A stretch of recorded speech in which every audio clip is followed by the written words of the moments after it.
Hey everybody, this is Larry. This is day 17 of the January Leetcode Daily Challenge. Hit the like button, hit the subscribe button, join my Discord. Let me know what you think about today's poem. Yeah, wow. 17 days into the new year. I feel like I'm still in 2020, maybe 2021, but I don't know. Let me know how you feel about this new year. Today's poem is a little bit relatively an easy one, it seems like, or at least that's what it labels is. Yeah. Happy Monday. Hope y'all have a great week and starting off the week strong by doing Leetcode. Anyway, today's poem is 290 word pattern. Giving a pattern and the string S, find if S follows the same pattern. Okay. Is it just A and B's or This is actually I mean it's not hard, but it is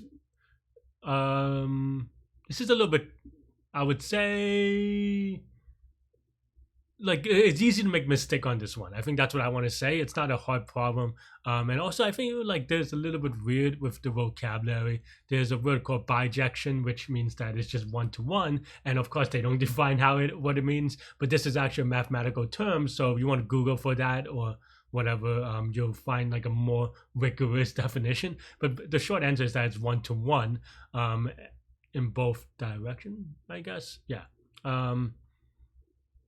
So yeah, and then that's basically it, and you can, yeah, I mean I think that's pretty much it. You just kind of do a lot of mapping and checking, and that's, I mean it's easy in concept. I think it's just that if this is one of those problems that are very easy to make a mistake, for me anyway, right? And that's something you get from a lot of experience, amongst other things, obviously, is that you kind of know your own strengths and weaknesses.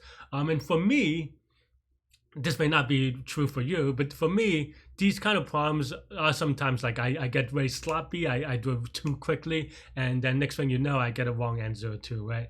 And knowing that is it's good in a way that, like, if this was an actual contest, maybe I slow down an extra 30 seconds. 30 seconds don't really mean that much, or maybe even a minute don't really mean that much in the rankings, generally speaking.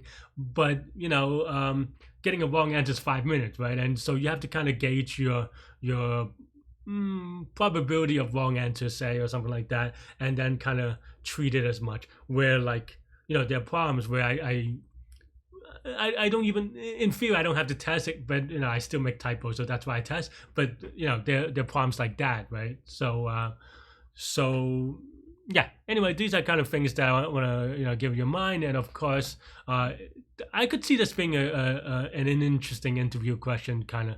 But maybe a little bit on the easier side, but still interesting, perhaps. Perhaps as a warm up quick question or something like that. So yeah, but also I don't think there's anything fundamentally too tricky about this one, in a sense that, like, it doesn't require any knowledge that you would have to practice on. It's just about implementation, so I wouldn't worry about it that much. Okay, anyway, so yeah, so now we can go. Yeah, so let's say there's a lookup is in a dictionary, and reverse lookup, I just call it all lookup, another dictionary.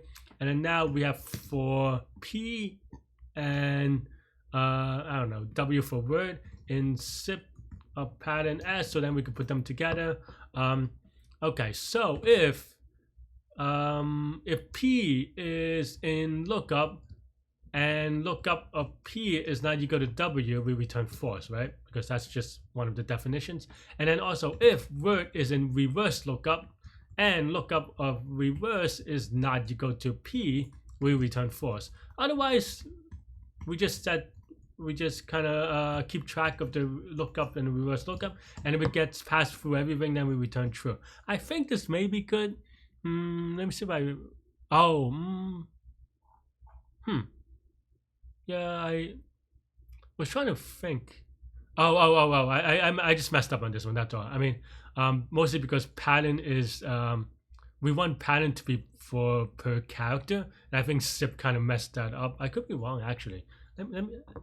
Actually, I'm not confident about what gets zipped in this one, because this is a string and this is this is also a string. I'm just being silly. I actually, in my mind, I already split this into a list, but yeah, but of course, these are just words, so we should just split it. But as you can see, even maybe I can make silly mistakes here as well. So yeah, I mean, I have a typo here, which is why we want to test. But in theory, I think the logic is okay. And yeah, finally, after we correct the minor silliness, we are okay. So yeah, so are there any weirdness? I guess maybe like one character. And this case was a case that I was thinking about, but it seems like it's okay. So let's run it for the test that I add in. Leading no trains. Do they have to be the same size? They don't mention that they have to be the same size, right? Let's try it out real quick.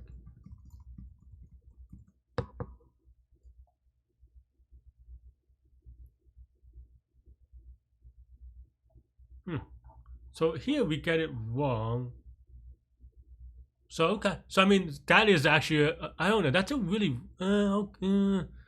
that's a very weird. I don't know. This is a very weird way of thinking for us, and this is why we test, right? Because sometimes you assume that will be one of the constraints, but it seems like that actually is an issue, right? So now let's put that up a little bit.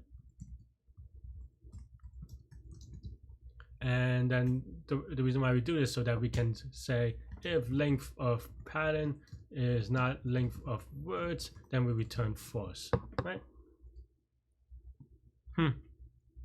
Not gonna lie, 50-50, I probably get that wrong and get a wrong answer. I wouldn't be surprised if, I was gonna say, I wouldn't be surprised if I did that in the past, and I probably did it in the past. Let's look at it. 657, yay.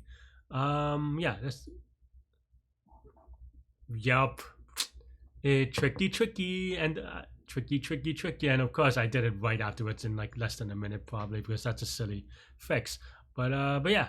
How did my code look anyway? I didn't really look. Okay, so same thing except for I actually wrote out the reverse, so maybe that's a slightly more readable. I redo the work on split, so maybe that's a little bit dubious. More if statements and else statements. I think my current code looks slightly cleaner, but maybe only very marginally so. But I could call this reverse lookup. This is linear time, linear space, because for every character we are going to process it into a word on S, and of course each character is in pattern, just in pattern. Linear space is keeping track of the lookup tables, but also the zip. I think zip.